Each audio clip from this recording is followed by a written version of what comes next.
नमस्कार, good evening, सत श्री अकाल सभी भाइयों को राम राम। सीईटी क्वालिफायर्स में आप सभी का स्वागत है। जो भी अपने सीईटी क्वालिफायर जो सीईटी एग्ज़ाम है उसमें अपने एग्ज़ाम ओरिएंटेड सीरीज अपने ये स्टार्ट कर रहे हैं यहाँ से।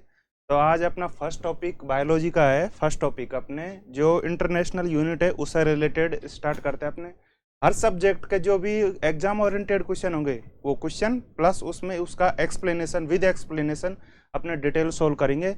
जो क्वेश्चनों को डायरेक्टली टच करेंगे अपने जो भी एग्जाम आएंगे या तो उसके अराउंड होंगे या फिर एग्जैक्टली 90% तो इसी के अराउंड अपने क्वेश्चन उसमें अटेंड करेंगे। तो अपने सेशन स्टार्ट करते हैं। अपन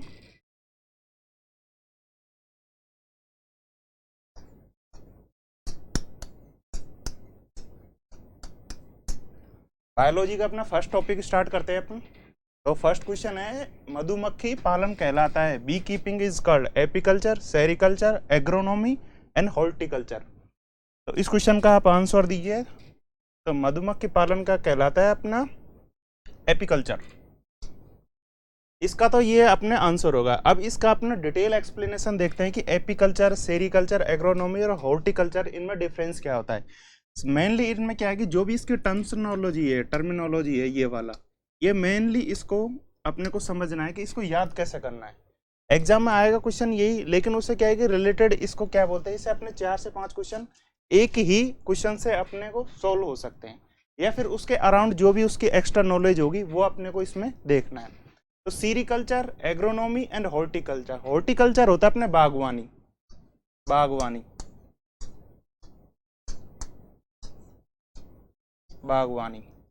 हॉर्टिकल्चर। और एग्रोनॉमी होता है अपने कृषि से रिलेटेड, कृषि या फसल।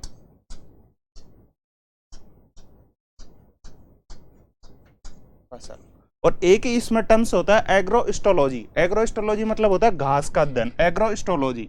अब इसमें आपने जो भी इससे रिलेटेड क्वेश्चन होंगे उसको देखना है अपना, जो इससे टच होंगे डायरेक्ट।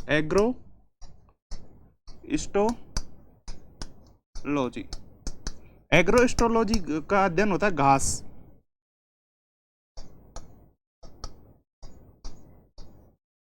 या ग्रास। और हॉर्टिकल्चर बागवानी में इसमें अपन जो स्टडी करेंगे वो है अपने फल प्लस फूल, फल और फूल। अगर स्पेसिफाई करता है हॉर्टिकल्चर में फल या फूल, अगर स्पेसिफाई कर दिया फूल तो फूल को बोले फ्लोरिकल्चर।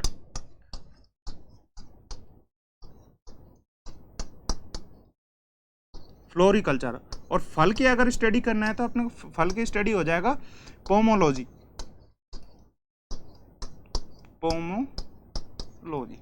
इस क्वेश्चन से आपने 8 से 10 क्वेश्चन को आपने इसको कवर किया है। मधुमक्खी का पालन एपीकल्चर, एग्रोनॉमी कृषि और फसल, और एक इससे रिलेटेड आता है एग्रोस्टोलॉजी। एग्रोस्टोलॉजी मतलब घास, ये अपनी जो अनवांटेड होती है, जो भी खेत में या फसल के टाइम पे जो उग जाती है तो उसको बोलते हैं अपन घास। तो उस घास का स्टडी क्या कहलाता है, एग्रोस्टोलॉजी। दूसरा आता है इसमें हॉर्टिकल्चर का अगर स्टडी करना है तो ये है अपना बागवानी में फल या फूल की स्टडी। अगर स्पेसिफाई कर दिया अगर फूल की स्टडी को क्या कहते हैं तो फूल की स्टडी कहलाती है अपनी फ्लोरिकल्चर, और फल की पोमोलॉजी। तो इससे अपने 4 से 5 क्वेश्चन इससे ढंग से करना है अपने को। हॉर्टिकल्चर बागवानी, फल या फूल फ्लोरिकल्चर पोमोकल्चर, और एग्रोलॉजी अपने फसल का, और एग्रोस्टोलॉजी घास की स्टडी। नेक्स्ट क्वेश्चन देखते हैं अब अपने इसमें। नेक्स्ट क्वेश्चन है, पीडियाट्रिक निम्नलिखित में से किसके अध्ययन से संबंधित है। पीडियाट्रिक अपने ये टर्म्स है पीडियाट्रिक, ये इंटरनेशनल यूनिट है। इंटरनेशनल यूनिट होते हैं जहाँ पे चाहे इंडिया में आप उसको स्टडी कर लीजिए, या अमेरिका में, ब्रिटेन में, इंग्लैंड में, या फिर रूस, रसिया, चीन, कहीं पे भी चले जाइए, जो इंटरनेशनल यूनिट है उनका मीनिंग सेम ही रहता है। जैसे हाइड्रो होता है जल, तो जल चाहे आप यहाँ पे हाइड्रो इंडिया में कह लीजिए, चाहे अमेरिका में, चाहे यूएसए में, या चाहे अफ्रीका में, तो उनका मीनिंग चेंज नहीं होता, खाली उसकी जो जर्नल टर्म्स होती है वो चेंज होती है। जैसे किसी का नाम, घर पे नाम, किसी को बोल देते हैं अपन काड़ू या फिर सीलू, टुन्नू, मुन्नू, या कुछ भी बोलते थे, लेकिन उसका एक डॉक्यूमेंट्स में नाम है जो बिल्कुल अलग होता है। तो वो उसका क्या है, डिफ्रेंशिएट करता है कि एक इंटरनेशनल नेम किसे कहीं पे उसका उल्लेख किया गया हो। जैसे अपने कहाँ पे कहीं पे भी अपने नाम का देखते हैं तो उसमें 10th की मार्कशीट में अपना नाम मांगते हैं, मैट्रिक में, या फिर 12th की मार्कशीट में जो अपना नाम करेक्शन होता है वो एग्जैक्टली इंटरनेशनल यूनिट के उसी के टर्म्स में अपने इसको डिफाइन करते हैं। तो ये इंटरनेशनल यूनिट है तो इनका मीनिंग सेम रहेगा, कभी भी चेंज नहीं होगा। तो उन्हीं को अपन इसमें डिस्कशन करते हैं और इससे एग्जाम में ओरिएंटेड 1 से 2 क्वेश्चन 100% आता है। अभी ICAR, Indian council agriculture and research, इसमें अभी एग्जाम में इसमें 2 से 3 क्वेश्चन इसी से इंटरनेशनल यूनिट से डायरेक्ट पुटअप हुए हैं। तो इनको अपने ढंग से इनको डिस्कशन करना है कि इसमें क्या होता है क्या नहीं होता। वैसे इसको याद करना है कि इसको कैसे अपन जनरल टर्म्स में, या फिर कोई भी ट्रिक है या कोई भी किसी या हिंट पॉइंट है तो उनसे अपने को इसका डिस्कशन करना है। तो उसी के टर्म्स में अपन पीडियाट्रिक, तो पीडियाट्रिक को अस्थि रोग, हृदय रोग, शिशु रोग और नृत्य रोग, तो इसमें से इसको अपने को डिजीज देखना, disease, bone disease, heart disease, infant disease और आई डिजीज। तो इसको पीडियाट्रिक को किसकी स्टडी करते हैं? पीडियाट्रिक में अपनी स्टडी करते हैं शिशु रोग की, ऑप्शन नंबर सी। अब इन चारों के बारे में अपने को डिस्कशन करता है कि अस्थि रोग को स्टडी क्या कहलाती है, हृदय रोग की और नेत्र रोग की। तो अपने स्टार्टिंग करते हैं इस अस्थि रोग से। तो हड्डियों का अध्ययन कहलाता है osteology, study of bone disease osteology, study of शिशु या इन्फेंट पेडियाट्रिक, और हृदय रोग हार्ट कार्डियोलॉजी,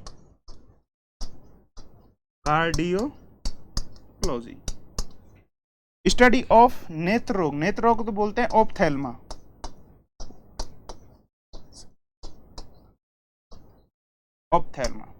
कहीं पे भी अगर ऑप्थेल्मा आ गया तो इसका मतलब नेत्र की है, मतलब आंख की बात हो रही है। अगर कहीं पे भी हृदय की बात कर रहा है, अगर हृदय की बात कर रहा है तो किस में होगा? कार्डियोलॉजी। अगर कहीं पे भी शिशु रोग की बात करता है तो शिशु को बोलते हैं अपने पीडियाट्रिक, और अस्थि रोग को बोलते हैं अपना ऑस्टियोलॉजी। अगर कहीं पे भी ऑस्टियो की बात हो रही है तो इसी में आता है ऑस्टियोलॉजी। अब इसी टर्म्स में आ जाए ऑस्टियोपोरोसिस, ऑस्टियोमलेशिया, तो उसी टर्म्स में ऑस्टियोपोरोसिस मतलब क्या है कि इसमें फीमेल में 45 ईयर के बाद मीनोपॉज जब खत्म हो जाती है, रजोवृत्ति, जिसको मीनोपॉज को रजोवृत्ति बोलते हैं, तो उसमें क्या है कि हड्डियों में छोटे छोटे पोर्स हो जाते हैं। हड्डियां, ये अपनी हड्डी है,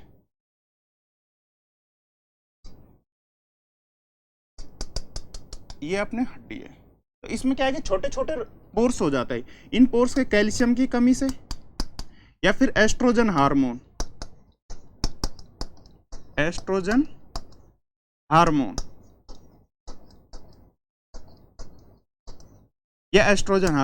या फिर विटामिन डी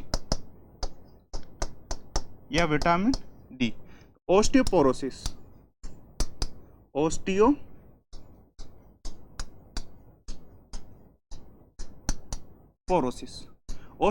क्या होती है? हड्डियों में 45 ईयर के बाद जनरली किस में होता है? फीमेल में। फीमेल को FM भी बोलते हैं, FM को ध्यान रखना। इसमें फीमेल में क्या होता है 45 ईयर बाद क्या है, कैल्शियम, विटामिन डी और इसकी कमी से, एस्ट्रोजन हार्मोन की कमी से हड्डियों में छोटे छोटे छेद हो जाते हैं। तो उन छोटे छोटे हड्डियां हैं, तो हड्डियों को क्या बोलते हैं अपना? हड्डियों की स्टडी को बोन स्टडी ऑस्टियोलॉजी, और इस छेद हो जाते हैं इसको बोलते हैं पोरियोसिस। तो हड्डियों में जो भी छेद हो जाते हैं उनको बोलते हैं ऑस्टियोपोरोसिस। ये तो होता है फीमेल में, महिलाओं में। और एक इसी टर्म्स में होता है ऑस्टियोमलेशिया। यहाँ पे लिखता है अपना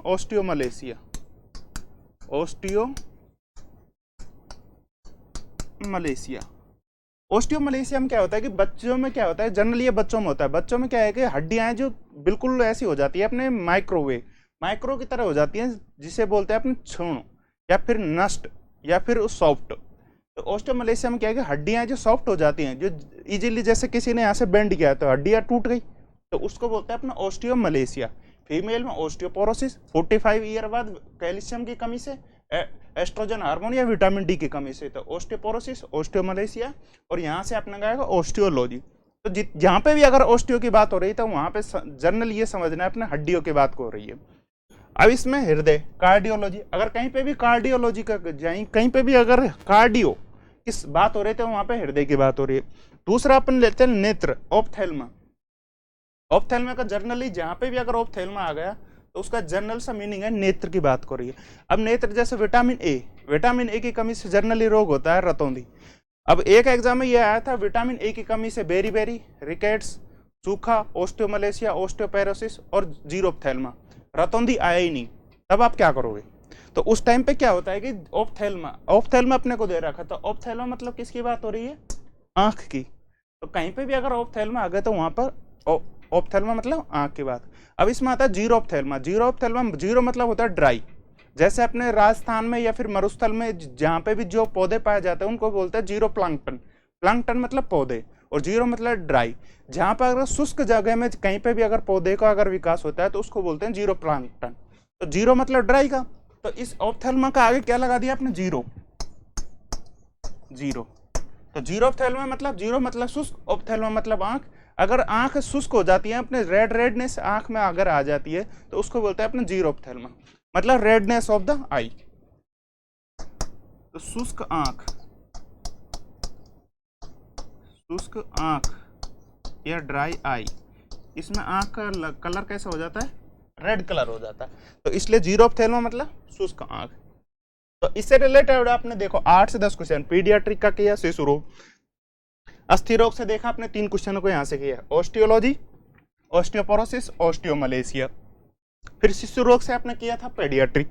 फिर नेत्र रोग से आपने डिस्कशन किया था कि नेत्र रोग से मतलब ऑप्थेल्मा। ऑप्थेल्मा मतलब जीरोप्थेल्मा मतलब शुष्क आंख या रेडनेस ऑफ द आईज हो जाता है। तो इस क्वेश्चन से अपना 8 से 10 क्वेश्चन इसमें अपने इजीली सॉल्व करते हैं। तो इस तरह से आपको रिलेटेड करके एक क्वेश्चन से, जैसे यहाँ से ऑस्टियो लिया तो अपने ऑस्टियो से जितने भी रिलेटेड क्वेश्चन आए चाहे जहाँ पे भी, तो उनको अपने सभी को डिस्कशन करते अपने को चलना है। चलो ठीक है, नेक्स्ट क्वेश्चन देखते हैं अपन। नेक्स्ट क्वेश्चन है अपना हिस्टोलॉजी। हिस्टोलॉजी किससे संबंधित है? उत्तक, विषाणु, जीवद्रव्य या कोशिका? Tissue, virus and protoplasm and the cell. इस क्वेश्चन का आप आंसर बताइए। हिस्टोलॉजी, हिस्टोलॉजी को स्टडी करते हैं अपन टिश्यू। कहीं पे भी अगर हिस्टो की बात आ गई, histology study of tissue. Cell होती है एक, क्या होती है अपना सेल? कोशिका। कोशिका से क्या बनते हैं? उत्तक, टिश्यू। टिश्यू, तब सेल की स्टडी क्या कहलाती है और टिश्यू की स्टडी क्या कहलाती है? टिश्यू की स्टडी को अपना डिस्कशन किया था हिस्टोलॉजी। हिस्टोलॉजी मतलब उत्तक। अब सेल की स्टडी क्या कहलाती है? साइटोलॉजी।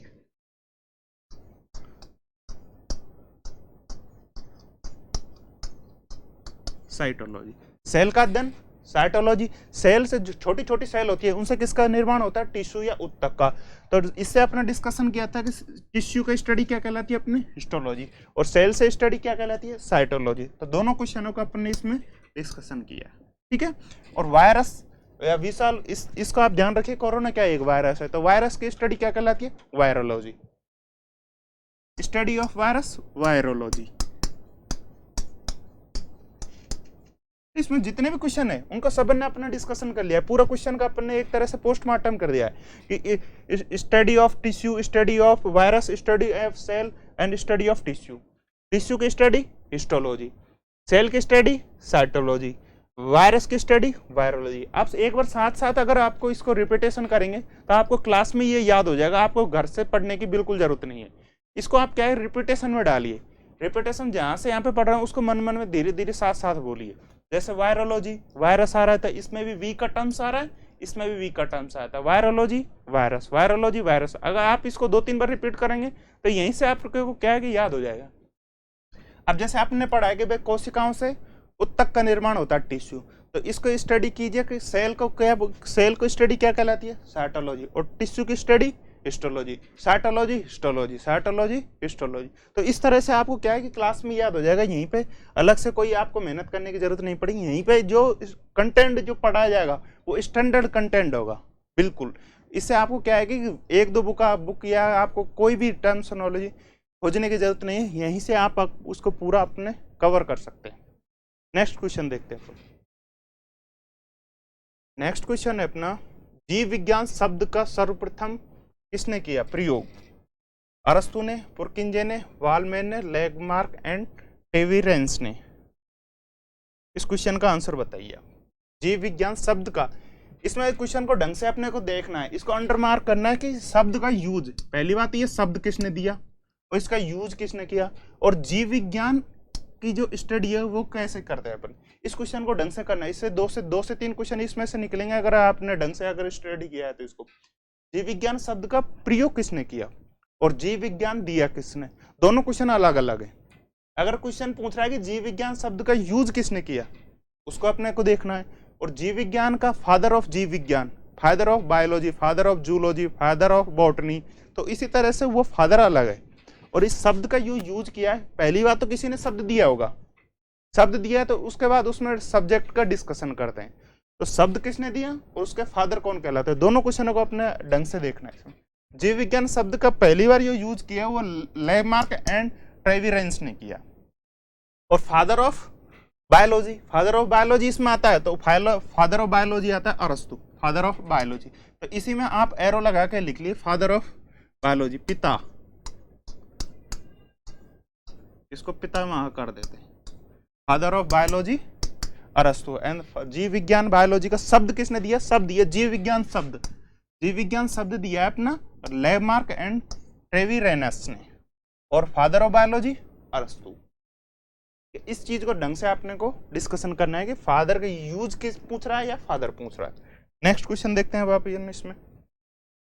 नेक्स्ट क्वेश्चन है पेडोलॉजी में अध्ययन किया जाता है, पेडोलॉजी पादप रोगों का, भूमि का, प्रदूषण का या चट्टानों का। बहुत ही बढ़िया क्वेश्चन है, इस क्वेश्चन को आप देखिए। इस क्वेश्चन को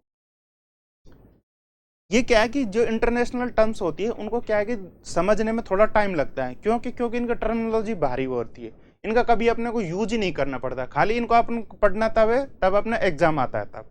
तो इसलिए अपने को क्या है कि थोड़ा डिफरेंस क्रिएट हो जाता है इसमें टर्म्स में और अपन समझने में, क्योंकि जो गैप है ना उस गैप को थोड़ा भरने में टाइम लगता है। तो आप इसको जो स्टडी करेंगे उससे वो गैप है जो बिल्कुल कंप्लीटली अलग से कोई इसको पढ़ने की या अलग से कोई बुक पढ़ने की या अलग से कोई माथा फोड़ी करने की इसमें जरूरत नहीं है। बिल्कुल यहाँ से क्लियर टू द पॉइंट अपने को क्या है क्लियर करना है। तो इसको समझिए पेडोलॉजी।